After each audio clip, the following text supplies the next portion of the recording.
the next sort of main news story that's out today. Kemi Badenoch, the Equalities Minister, has announced that new restaurants, public toilet, shopping centres and offices in England will be required to have separate male and female toilets under proposed legislation. The government is saying that the law will affect new non-residential buildings as part of a push, thank God, ending the rise of gender-neutral toilets. I'm delighted to have on the show now Naomi Cunningham, who's the chair of Sex Matters and Employment and Discrimination Barrister. Naomi, good afternoon. Good afternoon. How important is this proposed legislation by the government via Equalities Minister Kemi Badenoch? It's quite important. This is something that has been obvious common sense for almost all our adult lives. We have known that there have been separate toilets for men and women. Men and women want privacy from each other when they're using the toilet. And until very recently, that's just been accepted across the board. And in the last few years, increasingly, especially trendy venues, but increasingly other venues as well, have been replacing single-sex toilets with all-gender, gender-neutral, unisex facilities.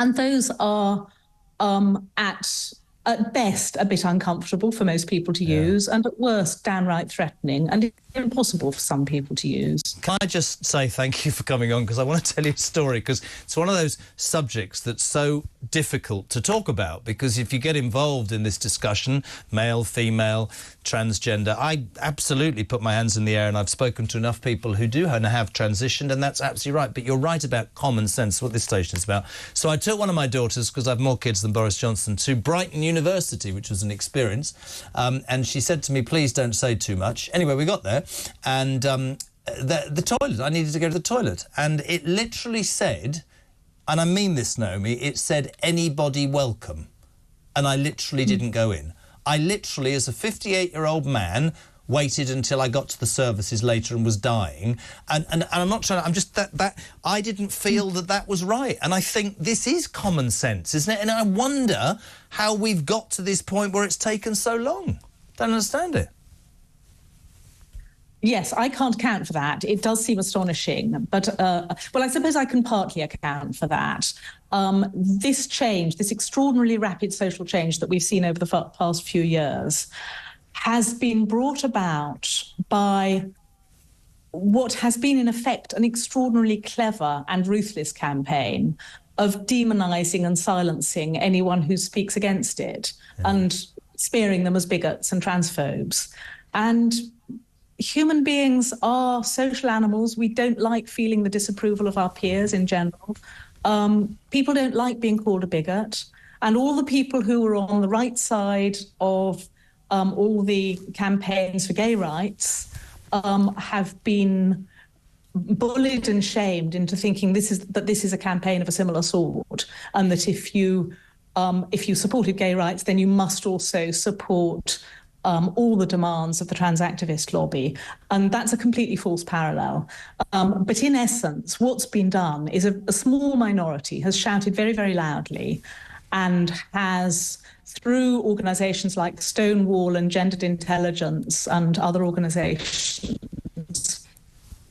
trained lots of public bodies, trained government bodies, trained schools, trained universities, trained police forces, and told them that anyone who says they are the opposite sex must be taken to be the opposite sex, must be taken to have changed sex, must be treated as if they're the opposite sex. And anyone who speaks against that, anyone who refuses to accept that a man who says he's a woman is literally and for all purposes a woman, is a bigot. I can't agree with you more, and I think the point that you make, Naomi, is a really interesting one when you said it's a very small minority who shout very loudly. Is that symptomatic of society now, do you think? Do you think that there is...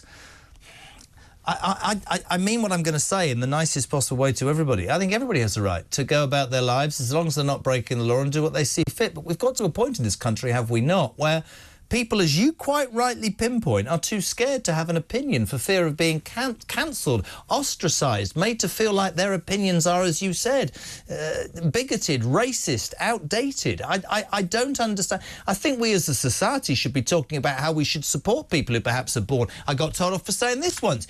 maybe they feel they're born in the wrong body. I've interviewed enough people that have transitioned and they want support. And it becomes a debate about toilets. And if you can't, as a man or a woman, go into a toilet, it's like the sport thing. I don't even understand the whole issue. In a quest to understand and be more open-minded, we seem to have forgot about what's been here for thousands. See, I haven't even put that right, have I? But you know what I'm saying, right? Yeah. I mean, one of the problems is that you have to be made of stone not to feel the most enormous sympathy for anyone who is utterly miserable about the body that they're born in. And, any reasonable human being is going to think that that's an awful fate, and anyone who is completely convinced that they're born in the wrong body needs a lot of sympathy and needs support. What I would say they need chiefly is mental health support, because it's self-evidently, I would say, and I know this is something we're not supposed to say, but it is self-evidently better to be reconciled to the body that you have. Nobody is actually born in the wrong body. We are animals. We are the body we are. So it's self-evidently better to be reconciled to the body that you're in than to be miserable about it and desperately trying to change it. Because a man can't become a woman. You can have radical cosmetic surgery to make you look more like a woman, but you're still not going to be a woman. And your body won't function as a woman's body, and you most likely won't be mistaken for a woman, or in every real sense treated as a woman. Do you find do you find that opinion garners you criticism, very briefly?